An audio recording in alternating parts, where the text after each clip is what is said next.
Alors bonsoir Lucie. Bonsoir. On précise qu'on est fatigué. Ouais, très fatigué. Bon, qu'on nous excuse d'avance. Voilà.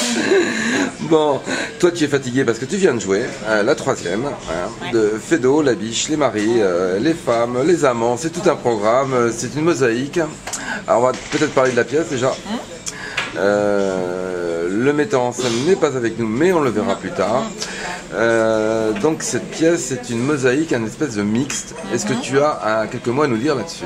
Oui, c'est Jean-Marie qui est arrivé avec le projet de monter un Feydeau la biche, parce qu'il aime Feydeau et la biche. Je me suis dit, bah écoute, pourquoi pas. Donc du coup, il a fait l'adaptation des textes. Il a trouvé des textes où il y avait deux personnages, parce qu'on est deux sur scène. Et du coup, il a fait une mosaïque, comme tu disais. Donc, il y a Empurge bébé d'abord, de Feydeau. Après, il y a Chat en poche de Feydeau. Il y a Le dindon de Feydeau. Et puis en dernier, il y a La main leste de la biche. Voilà. Donc, en essayant de faire une histoire, construire une histoire, de rendre cohérent, justement. Du début jusqu'à la fin, c'est une histoire.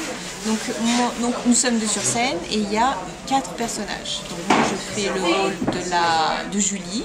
Et après, je fais le rôle de la maîtresse, Maggie, l'anglaise. Et Jean-Marie fait le rôle de mon mari et de mon amant. Donc voilà, c'est 2 personnages différents. Donc et c'est vrai que tu distingues bien tes personnages. Oui. Comme je te l'ai dit off tout à l'heure, à un moment j'ai eu du mal à penser qu'il n'y avait qu'une seule actrice. C'est moi. Mais en fait, au début on commence, on décore le spectacle, mais on répète et puis on commence après à jouer. Donc j'ai 3 personnages en fait. Je joue moi, je joue Julie et je joue Maggie, une folle, une anglaise très très folle. Voilà. Mais ce qui est bien du coup c'est ça, c'est le challenge de faire plusieurs personnages et de trouver une caractéristique dans chaque personnage. Tu fais très bien l'anglaise. Ouais. Je ne suis pas anglaise du tout, vous avez vu. On pourrait s'y tromper. Pas d'accent. Si, tu dois avoir un accent, c'est pas possible. Non, écoute, tu te trompes. Bon. Ce n'est pas moi. On parle aussi de la compagnie des bonnes gens. Donc la compagnie des bonnes gens est toute récente. Septembre, l'année dernière. Pourquoi avoir créé cette compagnie? En fait... Parce que vous êtes 2, hein, c'est ça? Voilà, et je l'ai créé avec mon amoureux. Donc déjà, parce qu'on s'entend bien. Tu vas pas tout nous dévoiler. Non.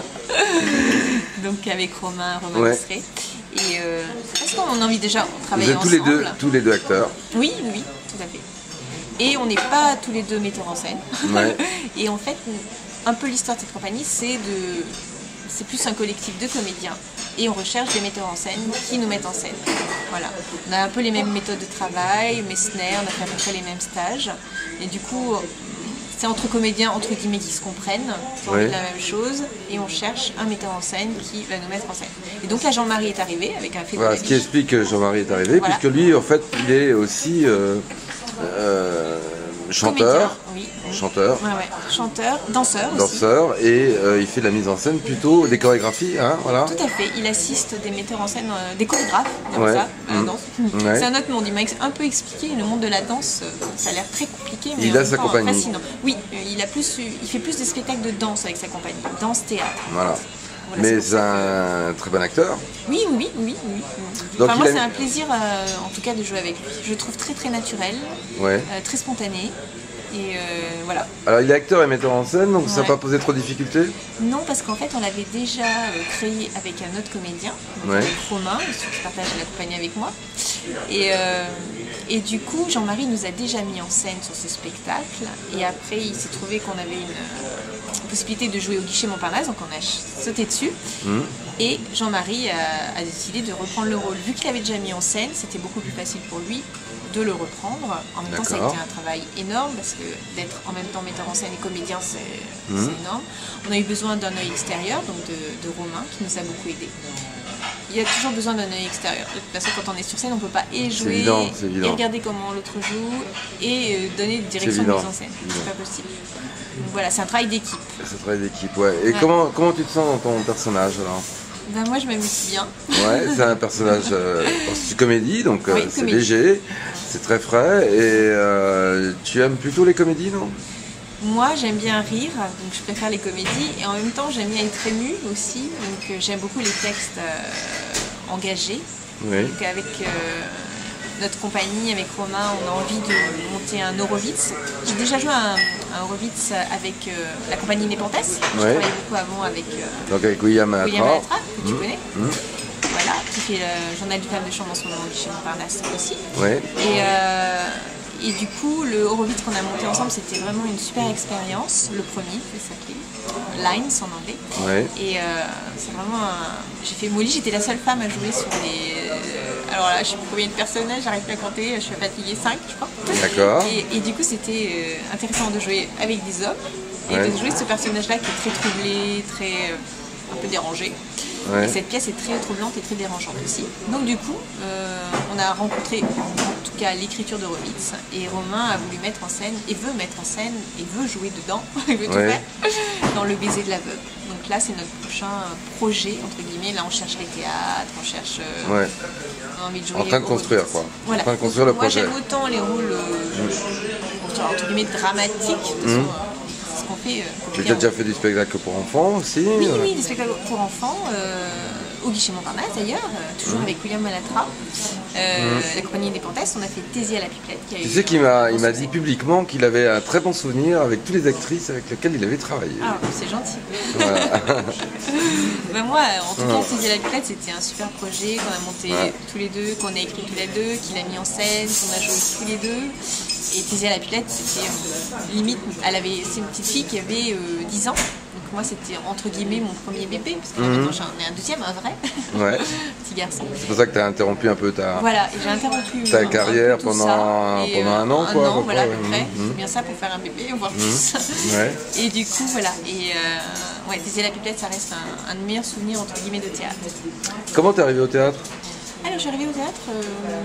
tu étais de Clermont-Ferrand. Voilà, pas toute petite, parce qu'en fait j'étais de Clermont-Ferrand. Provincial donc. Provincial. J'essaie de pas trop montrer que je suis de Clermont-Ferrand avec les accents. Il y a un accent fort là-bas? Ouais, c'est jaune. Montre-moi l'accent, vas-y, montre.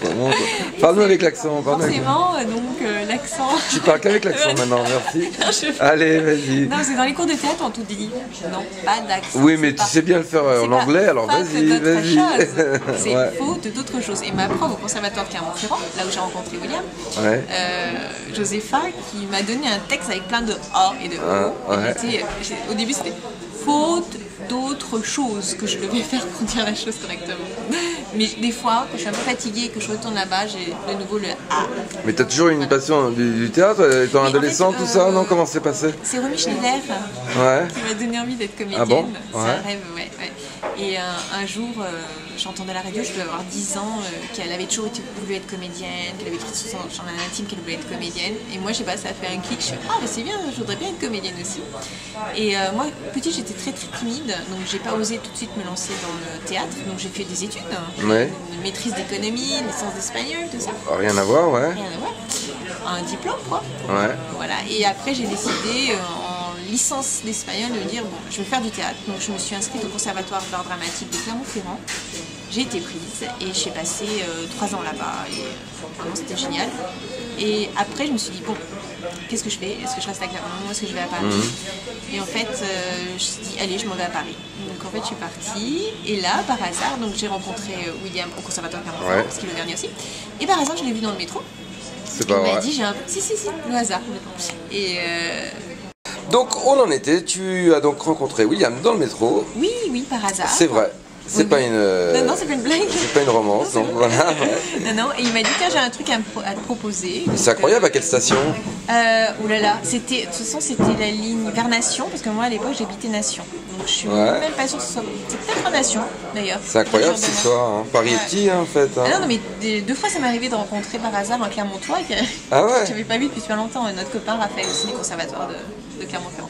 Donc j'ai rencontré William qui m'a dit on a un projet, est-ce que ça t'intéresse? J'ai dit oui et du coup je me suis retrouvée au Guichet Montparnasse, là où je joue actuellement. C'était il y a 6 ans, 99, 2000, plus que ça, enfin bon, un certain temps. Et du coup, non merci. Et du coup, on a monté ce projet ensemble et après j'ai travaillé plusieurs fois avec lui, dont Thésée à la pipelette, j'ai parlé tout à l'heure.